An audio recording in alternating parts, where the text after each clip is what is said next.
So one thing I've done is, God forbid, I drop the glass inside the door and break it. So I've tucked a beach towel in here.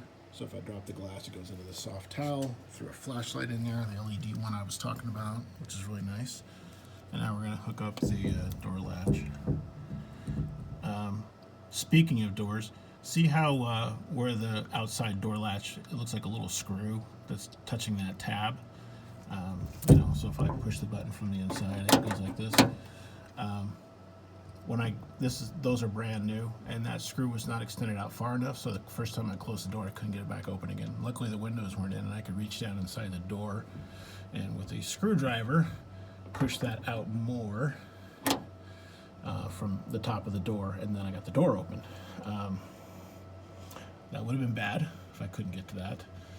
So definitely check and test that before you go putting your windows in. You want to make sure that's going to not be a problem.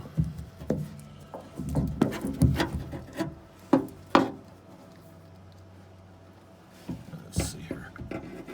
Okay, I don't know how well you can see this. It's spring loaded. There we go. I got it on there.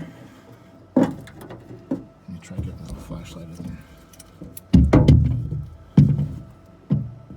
So you can see where that's spring loaded there. Okay, and I'm just gonna turn that around.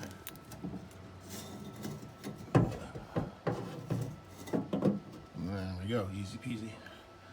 And put the screws in. Okay, and if you look, there is, looks like decent amount of clearance. I think we'll be okay.